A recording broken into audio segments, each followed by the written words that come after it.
all the complaining around Ravi Shastri, how he was just a manager, how how he wasn't really taking some of the big decisions, all of what Ravi Shastri and Virat Kohli did just seems so much better.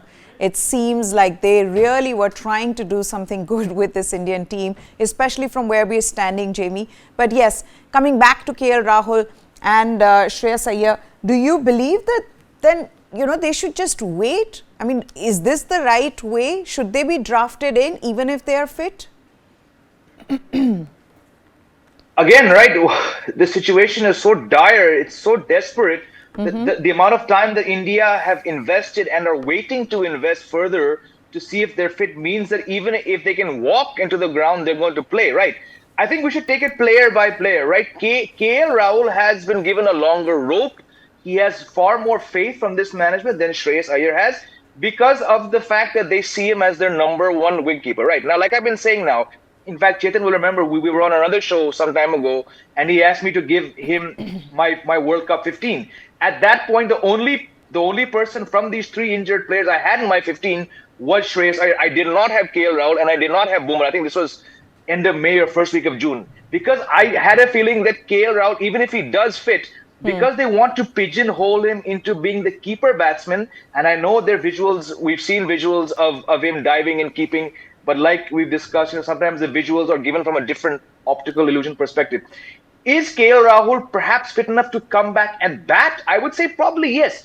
Do we still see him, and by we I mean the Indian management, Dravid, Rohit, whoever it is, do they still see him coming back after 4.5 months and keeping and batting? I think this is just flawed logic. By all means, play him as a batsman, but to expect him to come back, he's been a very, very different player across three formats, Meha, since the pandemic. He's been a shadow of himself. He's looked confused. It's reflected in his ODI strike rate. It's reflected in his T20 strike rate. It's reflected in his test returns. So this is a very, very different KL Rahul that we're talking about. Do you really want to saddle him with the job of keeping wickets in a World Cup year? I don't think so. So by this account, like Chetan said, you blundered in the West Indies series. You should have had your number one keeper locked in by now. I will still put KL Rahul as the second keeper, not on skill, not on reputation, but only because he's not played in a match for like 4 months now.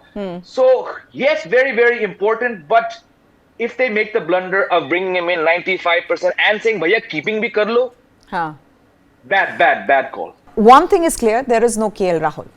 And why there is no KL Rahul? This is what Ravi Shastri had to say. Let's put that quote up of Ravi Shastri on why he thinks that KL Rahul should not be part of the Asia Cup squad.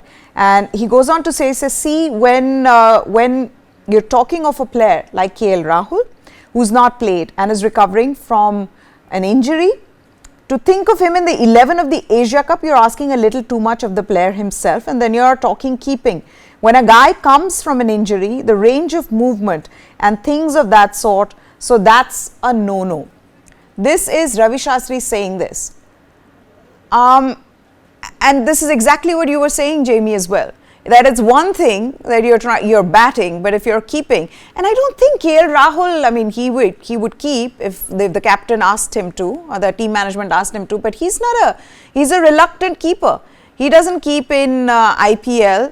He's not kept for a while, which is the other thing. Chetan, I think he's spot on with what he said about KL Rahul, Ravi Shastri. Absolutely, and I think earlier I was of the opinion that the team management knows exactly where KL Rahul stands in terms of his fitness, and when that happens, I mean, like Jamie said, perhaps he was more than 95% when they were betting on him coming back and keeping wickets.